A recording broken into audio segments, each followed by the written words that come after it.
Programa Novo Alvorecer, trazendo boas novas para você. Uma realização Assembleia de Deus de Caratinga. Meus irmãos, que a graça e a paz de Cristo esteja com você mais uma vez. Programa Novo Alvorecer chegando para te abençoar no nome do Senhor Jesus. Uma realização da Igreja Assembleia de Deus, Templo Central, em Caratinga, Minas Gerais. Hoje o nosso programa é com o conteúdo da lição de Escola Bíblica Dominical. Trimestre novo, nova lição, novo assunto também para nós trabalharmos aqui nos próximos 3 meses no programa especial da lição de Escola Bíblica Dominical, que vai no ar pela TV aqui na região de Caratinga, toda terça e sexta, e sempre na internet também. Deus abençoe você e a sua família grandemente. Nós vamos ao intervalo rapidinho e a gente volta já.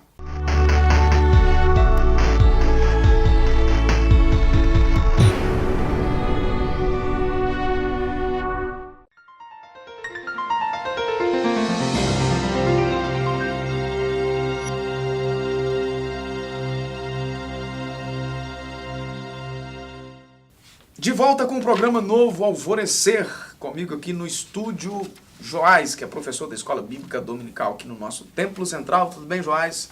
Bem. Deus te abençoe e obrigado mais uma vez. Te receber aqui é sempre uma alegria. A nossa primeira lição, um assunto novo, trimestre novo. Nós estaremos abordando aqui até o mês de dezembro sobre as parábolas de Jesus e estaremos fazendo menção aqui de algumas destas parábolas, exceto essa primeira lição de hoje, que nós estaremos dando uma introdução no assunto aqui, né? Explicando o que é parábola, do porquê que Jesus falava em parábolas em muitas vezes no seu ensinamento. As lições desse trimestre foram comentadas aí pelo pastor Wagner Gabi, que até esteve aqui na nossa igreja, né, na última escola bíblica no mês de julho. Então nós estaremos abordando esse assunto.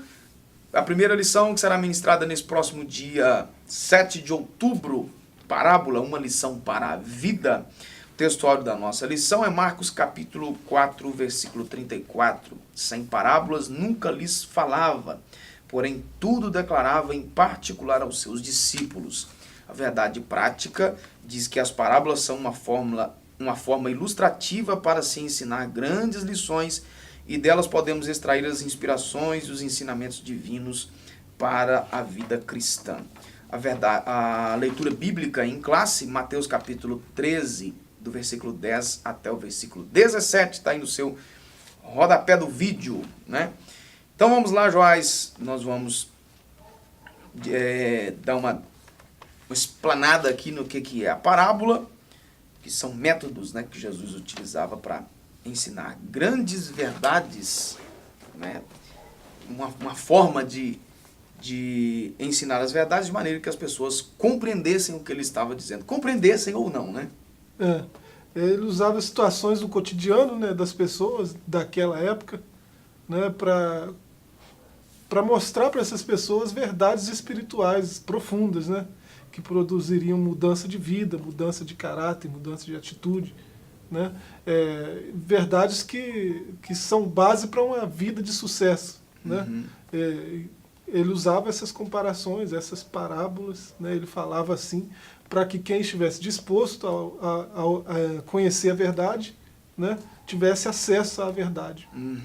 Então, quando estudamos as parábolas de Jesus com os corações abertos e dispostos a compreender como discípulos verdadeiros em busca de sabedoria e entendimento das verdades espirituais profundas, nos deparamos com as sábias lições que ele nos deixou para sermos bem-sucedidos em nossa vida aqui no mundo. Aí o autor termina a introdução dizendo que as parábolas do Senhor Jesus possuem preciosas promessas de bênçãos para todos quanto acolhem sua mensagem e estejam dispostos a compreender as verdades que nelas são ensinadas. Então, ou seja, 2 coisas aqui interessantes, né? Para quem está disposto a acolher, né, receber a mensagem, e para quem está disposto a compreender. E compreender aqui está muito diferente de simplesmente só entender. Vai além, né? Compreender aqui traz também um sentido de prática.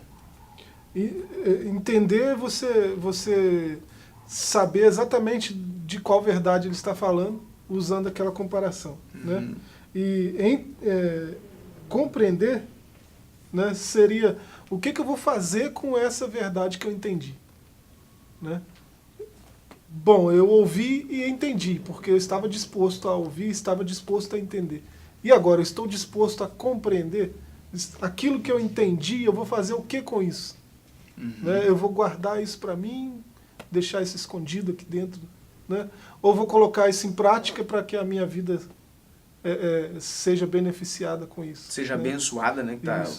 Promessas de bênçãos, né? Preciosas bênçãos. Isso, é importante entender e compreender. Né?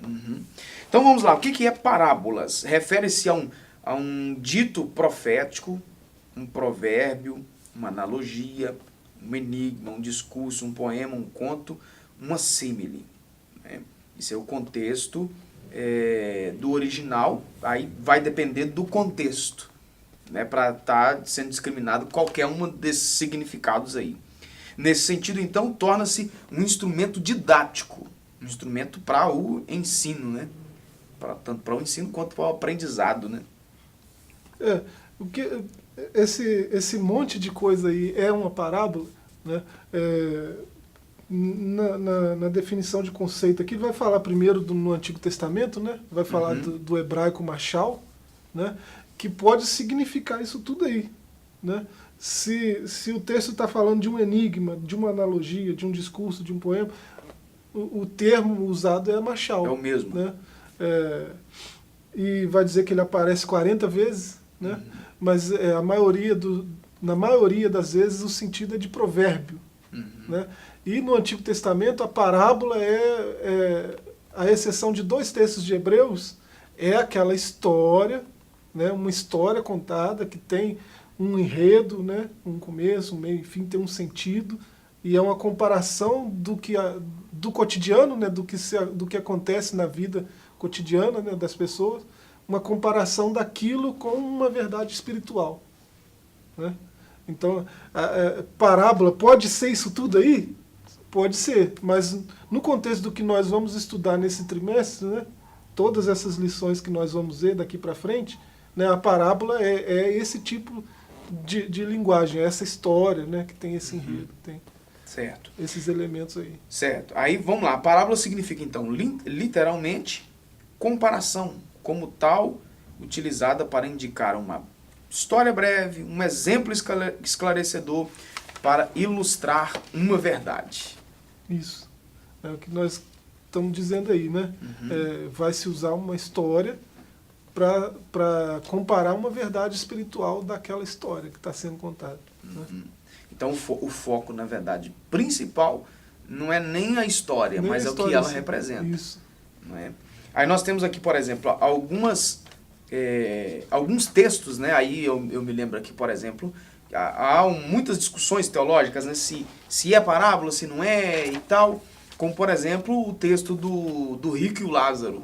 Né? Uma coisa básica para a gente já saber se é uma parábola ou não, por exemplo, você vai observar a menção de nome próprio. Normalmente, uma parábola não há menção de nome próprio. Não é? Você pegou um texto polêmico, né? Existe uma discussão enorme sobre esse texto. Se é parábola, se não é. Se aquilo aconteceu de fato, se Jesus estava inventando uma história ou se ele estava falando de um fato real. Né? Mas, via de regra, eu acredito no Wagner Gabi, né? Ele diz que são 50 vezes que aparece, né? No Novo Testamento, a palavra parábola. O termo parábola, né? O termo grego lá. Né? E ele diz que dessas 50 vezes, 48 vezes são Jesus contando histórias. Né? Que tem a ver com menção, histórias com de comparação. Sobre Jesus. Comparação de plantio e colheita. Né? Comparação de casamento, festas, né? O sujeito dá uma festa e convida e ninguém quer vir, aí ele vai e muda o tipo de convite, né? Aquela coisa toda, coisas do cotidiano, da história de vida das pessoas, né? Ele usa essas historiazinhas para fazer essas comparações. Essa do Rico e Lázaro, né? Não me parece uma historiazinha assim. né? Parece que aquilo ali está acontecendo mesmo, né? Até o próprio discurso, né? É muito mais fácil, muito mais perceptível, Realista, né? que aquilo ali é um fato do que uma história, coisa do tipo. Sobre a distinção entre parábolas e outras figuras de linguagem. Por exemplo, na Bíblia nós temos várias figuras de linguagem que são necessárias para ilustrar verdades divinas e profundas. Algumas delas são o provérbio, a metáfora, a alegoria, a fábula e o tipo. E é importante não confundi-las com a parábola. Né? Por exemplo, você vai aí para citação de livros com grande teor escatológico. Ezequiel, Daniel, o Apocalipse, né? São utilizadas outras figuras de linguagem. Né? A parábola não é um mito, porque o mito tem como objetivo passar a sua história como verdade. Diferente da parábola, que através dos seus símbolos ilustram uma verdade. Quando os apóstolos, né, os discípulos não entendiam muito bem, né, a parábola que Jesus contou, eles iam e perguntavam. E você vê, quando ele explicava, aí ficava claro isso que nós estamos falando aqui. Né? Tá um exemplo aqui na lição. O campo é o mundo, o inimigo é o diabo, a boa semente são os filhos do reino. Né? Aí ele trazia as claras, né? Aquela verdade que ele estava pretendendo passar com aquela parábola, com aquela história. Né? Então é disso que se trata.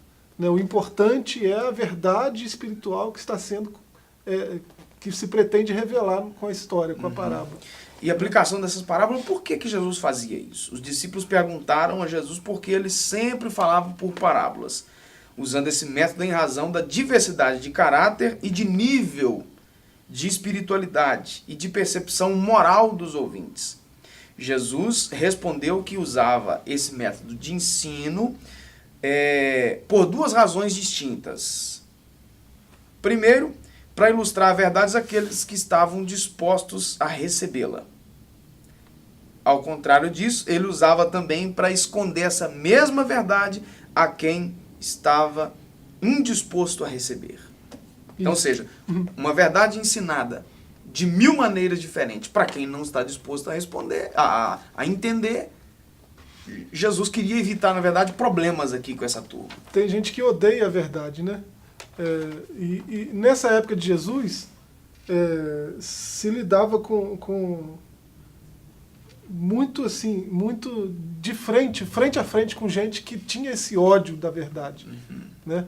Você vê o João Batista, você vê Jesus o tempo todo confrontando fariseus, escribas, hipócritas, né? Gente hipócrita que odeia a verdade e que mascara a mentira, tentando sempre passar indispostos com a verdade. Eles não querem. A verdade podia ser assim, né, lançada sobre eles de qualquer forma que eles não estavam sempre indispostos. Não estavam dispostos. Tá certo. A gente vai dar uma pausa, rapidinha mesmo a nossa pausa, e a gente volta já para continuarmos esse importante assunto.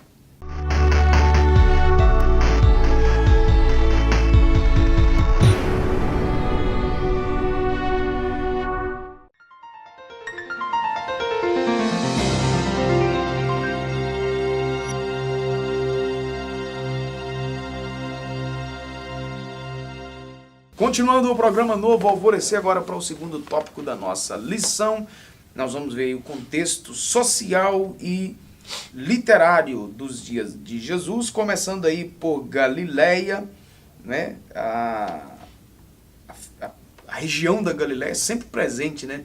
Na maioria em grande parte dos textos bíblicos, né? Muitos eventos aconteceram na região, cuja ocupação dos habitantes incluía a agricultura, a fruticultura, pecuária, o tingimento de tecidos, o curtume, a pesca, a fabricação de embarcações e por aí vai. Na Galiléia, Jesus reforçou seu ensino com parábolas memoráveis ilustrando o amor de Deus pelos pecadores, a necessidade de confiança na misericórdia de Deus, o amor que devemos ter uns com os outros, a maneira como a palavra de Deus vem e o reino de Deus cresce, a responsabilidade do discípulo desenvolver os seus dons e o julgamento daqueles que rejeitam o evangelho. Aí, parte disso aí está no mesmo capítulo, né, da leitura bíblica em classe, que é Mateus 13. Né? Nós temos Mateus 4 ainda. Esse Mateus 13 é um capítulo extenso, né? Exatamente. Então a gente vê assim, muitas coisas acontecendo nessa região e Jesus mais de 50 sempre versículos. presente, né? E ele algumas vezes foi até chamado de Galileu, né? Embora não fosse Galileu, né? Talvez os hipócritas chamavam ele de Galileu querendo ironizar ou denegrir de alguma forma. Porque, menosprezá-lo, né? Porque não era uma região... As pessoas da Galileia, dessa região aí, lógico que, como a gente viu aqui, era uma importante rota comercial. Mas era uma região mais simples, né? Não era uma região assim que as pessoas tinham grande consideração. Sim, né? sim, e era uma importante rota comercial, então tinha gente de outros lugares do mundo, não era só judeu que vivia ali. Né? Então, de repente, menosprezar em todos os sentidos, né? Pela simplicidade ou pelo fato de ter muitos gentios, né? Então, chamando ele de Galileu, estrangeiro, tá menosprezando, né? Mas é isso. E as parábolas que ele falou aí, né? Ressaltando esses pontos aí, né? De amor ao próximo, essa coisa que você leu aí, né? É pertinente até ao lugar, né? Se tinha esse contexto, né? De discriminação até, né? O que ele está falando é uma espécie de contracultura, né, do que acontece ali no lugar. Né? A Galileia teve esse papel importante aí, né, no ministério de Jesus.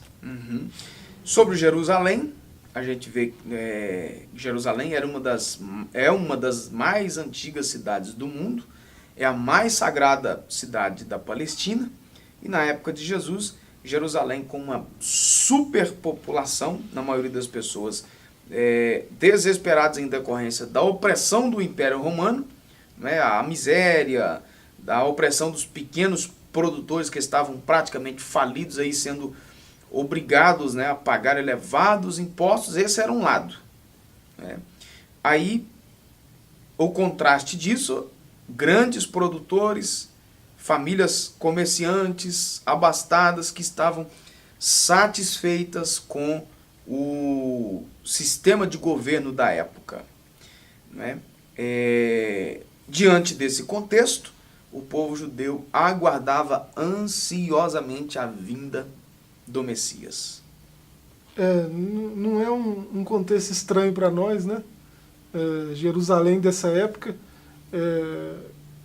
tinha um governo corrupto, né? O governo romano, e quem comandava tudo na sociedade eram os poderosos, né?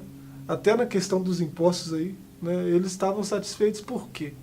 Porque era muito fácil corromper o governo romano, né? Então, quanto mais dinheiro tivesse, né, mais de boa a pessoa estava. Né? Então, esses grandes empresários aí que estão satisfeitos com o sistema vigente, né, é porque eram corruptos do mesmo jeito que o governo. Né? E eram odiados até pelos menores, pelos da classe baixa, né? Pelos das classes inferiores, né? Digamos assim. E no meio de toda essa corrupção, a impressão minha, nós estamos em Jerusalém. Estou falando de Jerusalém, já pensou? Você está falando de Jerusalém. Por um instante aqui eu viajei, sabe? Vamos lá, o contexto literário dos evangelhos, é só uma piadazinha para descontrair. Os 4 primeiros livros do cânon do Novo Testamento, chamados de evangelhos, são registros históricos das primeiras pregações das boas novas a respeito de Jesus. Coisas que nós não podemos confundir, que os evangelhos não são biografias completas, nem são apenas histórias, no sentido aí de ser algo fictício, né? Nem são sermões, apenas sermões, não é? os evangelhos são relatos das boas novas de salvação. Os sinóticos apresentam a vida, os ensinos e a significação de Jesus do mesmo ponto de vista, né? Ou seja, reiterando o ministério de Jesus, reiterando aquilo que Jesus fez, a sua pregação, os seus ensinos, são boas novas. Isso. Assim, são pessoas diferentes, né, os evangelistas, direcionando o evangelho para públicos diferentes, linguagem né? diferente. Mas a visão panorâmica é a mesma. Se você lê os evangelhos em conjunto, você vai ter a mesma visão panorâmica, né? Tá cada um direcionando para um evento específico, para um tipo de visão do ministério de Jesus, mas quando todos são lidos em conjunto, você vê o que Jesus era de fato, né? Na sua completude, né? Panoramicamente você vê a história. Aí tem que os sinóticos, né, que é uma linguagem utilizada, um termo teológico, que apresenta a vida e os ensinos de Jesus, né, do mesmo ponto de vista. E aí temos aí o de João, né, que se limita ao que Jesus disse e fez na área de Jerusalém. Isso. Exatamente aí pelo público, né, que estava sendo endereçado. A linguagem é diferente, né? O que se pretende falar é outra, né, da dos sinóticos, então. Mas se você ler João junto com os sinóticos também, você vai ver o mesmo Jesus, né? Mesma coisa. Interessante é isso, né? Vamos lá. Como ler uma parábola? Entendendo a narrativa como síntese das experiências. Uma das questões mais importantes ao ler uma parábola é procurar entender os elementos culturais operados em cada uma delas, pois apesar de elas serem uma síntese das experiências humanas, são histórias contadas a partir de outra cultura e outro tempo. Isso aqui está falando em relação a nós, né? Torna-se impossível entender as parábolas sem vinculá-las ao seu contexto social, pois elas se referem às experiências das pessoas que viviam na época de Jesus. Quase um terço dos ensinamentos de Jesus foram realizados através de parábolas. Ele contou essas, então, sobre a natureza, o trabalho, o salário e até sobre casamento e festas. Pois é, que o pastor Wagner Gabi está dizendo aí é que se a parábola tem uma verdade espiritual que deve ser extraída pela comparação, é importante entender o contexto geral, cultural, social, né?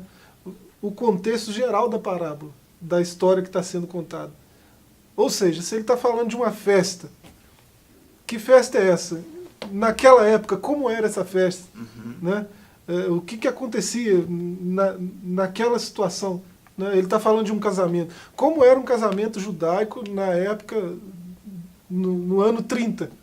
Né? Como que era? Se eu não souber isso, provavelmente eu vou entender pouco sobre a verdade espiritual que está sendo passada naquela parábola. Né? Isso aí faz parte da interpretação do texto. Isso. Né? Para quem vai ler, né? Para procurar entender, para quem for ler e for pregar, a hermenêutica e a homilética. É a forma de apresentar. Ou seja, fazer uma ponte, né, do que o texto está dizendo, o texto antigo, no seu contexto cultural, histórico, e ser essa ponte para transmitir hoje para nós, no nosso contexto cultural, né? São outros tempos, do momento, né? Outros tempos, outra cultura completamente diferente, né? Tendo a parábola o objetivo de transmitir uma mensagem, e no caso específico, tal comunicação procede de Deus, é importante que o leitor procure as declarações explícitas e implícitas do agir de Deus em tal contexto. Somente após esse exercício é possível pensar na aplicação da parábola. Explícito é aquilo que está visível, revelado claramente. Implícito é o que está mais escondido, né? Isso. Ou o contrário do que foi dito explicitamente, né? Isso. Explícito, qualquer um que olha percebe, né? Implícito, você tem que olhar mais de perto, né? Você tem que chegar mais pertinho, né? Que o negócio está mais profundo, né? E a parábola tem esses dois parâmetros, né? Ela comunica algo explicitamente, né? A mesma parábola comunica algo explicitamente. Qualquer um que chegar e ver, vai ver aquilo, aquela história que está sendo contada. Mas ela tem uma verdade implícita também. Certo. Por exemplo, algo explícito e implícito. Um exemplo aqui. Por exemplo, o que Deus ajuntou não separa o homem. Esse é o explícito. Agora, o que está implícito nisso então? O que Deus separou também não ajunta o homem. Não é? Tipo isso. Mais ou menos isso aí. Como identificar a aplicação prática da parábola? Uma vez que a maneira preferida de Jesus ensinar era através de parábola, 2 textos contêm lições profundas e de aplicação prática no campo da ética e da vida espiritual das pessoas. Por meio de suas parábolas, Jesus levou seus ouvintes a mensagem de salvação, proclamando-os ao arrependimento e a crerem no que estava sendo pregado. Quando seus discípulos tinham dificuldade para entender o que ele falava, Jesus então interpretava suas parábolas. Rapidinho para a gente concluir. A gente até já comentou algo sobre isso, né? Havia situações em que os discípulos não entendiam muito bem do que ele estava falando. Aí era preciso explicar. E eles iam até ele perguntar, e ele explicava. Né? Aí ficava muito claro. Né? Aquilo que estava implícito, ele trazia à tona, né? Ficava explícito, e eles entendiam claramente. Era quase que você entendeu, você quer ver o desenho. Tipo, mais tipo ou menos assim, isso, né? A representação gráfica facilita bastante o entendimento. Exatamente, tá certo. Joás, obrigado mais uma vez. Você de casa também, a nossa gratidão por ter nos acompanhado até esse momento. Você que nos acompanha pela internet também. Obrigado, que Deus te abençoe poderosamente. Eu espero que seja um tempo de aprendizado nosso da palavra de Deus, não é? Compreendermos os ensinos de Jesus, que seja um tempo nosso para o crescimento na graça e também no conhecimento. É isso que a palavra de Deus propõe para a nossa vida, tá certo? Fique na graça e na paz e até o nosso próximo encontro. Programa Novo Alvorecer, trazendo boas novas para você. Uma realização Assembleia de Deus de Caratinga.